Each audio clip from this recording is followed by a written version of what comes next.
Alright guys, welcome back to Frugal Homestead. So today we're going to do our final update on our garden for the 2022 season. Now this has definitely been one of those years where we have learned a lot. Clearly the deer and wildlife around here have gotten to the point where we're going to have to put up full-blown fencing around our gardens, and we plan to build an entire new garden throughout the winter. But we actually have used this to learn a lot this year.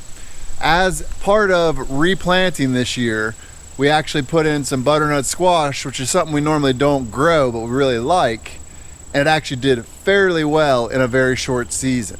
Now we have had some temperatures here pushing low 40s, high 30s, so we actually have picked most of what's left in the garden with no plans of planting any late season or like fall crops, just because we have so much going on. But I gotta say, from that short time that she planted those butternut squash, they took off. They did amazing, which means it's an ideal crop for us to grow in the future, and we will be integrating that into our normal growth structure, which I think is gonna be very beneficial. But you don't learn these things until you try new things. And sometimes when things go bad, it gives you an idea just to throw a Hail Mary pass and see what happens. So as you can see, the comfrey is ready for another cutting. This is all going to get chopped again using the push mower, bagging, and then put it into the compost pile down there. And this will basically soak in and break down in the compost. I'm also going to take some of it and put it over on the catata berries, as they've had a heavy year. Now as we come over here, this is where we had the butternut squash and regular squash planted. We have picked it all. But the thing to notice is, even with these cold temperatures, these summer squashes are still trying to come on. Now these didn't do quite as well as the butternut did, but we also got some, so I'm not going to complain. I think this edge here gets less light than over here because of that tulip poplar right there that needs trimmed down. So this gives you an idea here, you know, just last minute threw something in trying to produce, and actually got a pretty good yield, I think, based on the short period of time they were in here. So I want you guys to see that even late season raspberries are your friend. This is the second coming of the raspberries. They get ripe twice a year, and we come out and pick and pick and pick and pick and put them in the freezer and make jams and jellies out of them. But just look at all of them.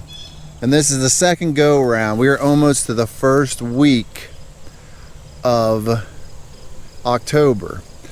And what I want to point out to you guys is these make great late season jellies and jams because they're very sweet.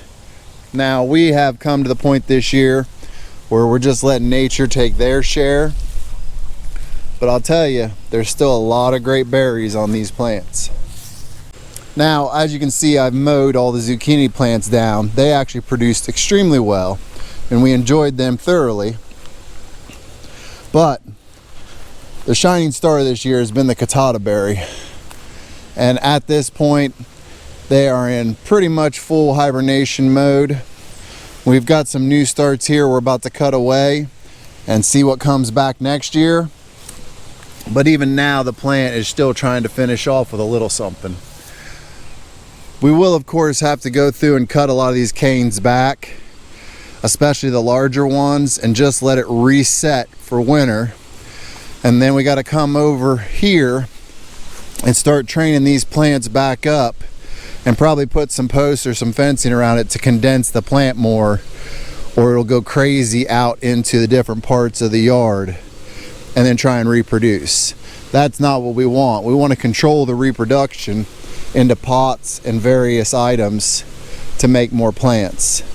Now with the heavy production this thing's had this year, I'm definitely going to take and add some more compost and maybe some rabbit manure, if I can get my hands on some, underneath this plant for the winter, and add some comfrey, let it all break down, give the plant some time to reset, because this thing had such a heavy year I want to give it all it can for next year.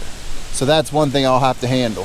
So as we come up behind the house here, you can see this poor old tomato plant still at it, trying to make tomatoes. We'll pick all these green ones off and do various things with them. Now, the grapes did produce decently this year, but I'll be honest, they could do a lot better. We need to work on those some. And then, as you can see, hi pretty boy. The raspberries are everyone's friend. Everyone is interested in them. Hi buddy.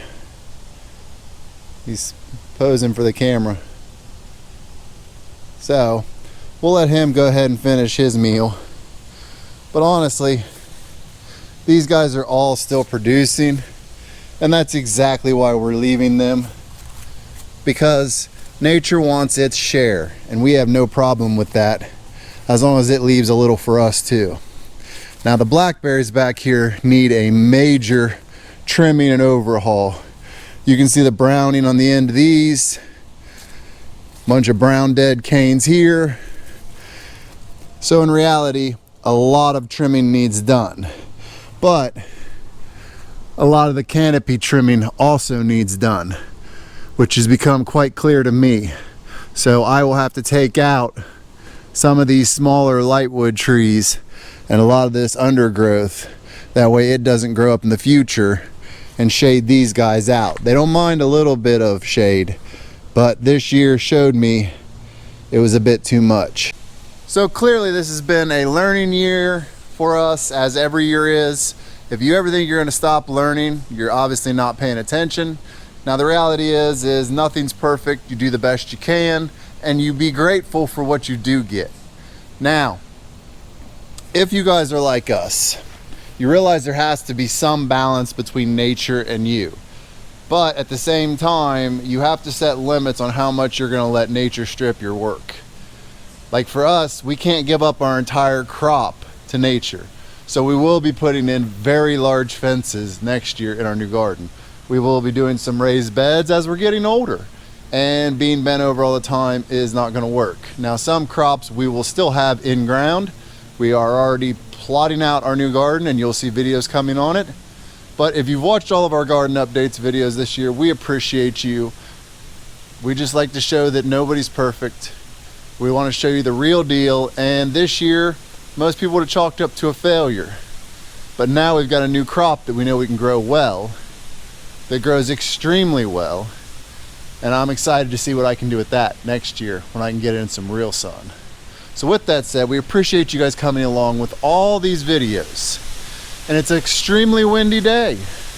So with that said, if you haven't already, go down, hit the subscribe button, hit the notification bell so you see all of our upcoming videos.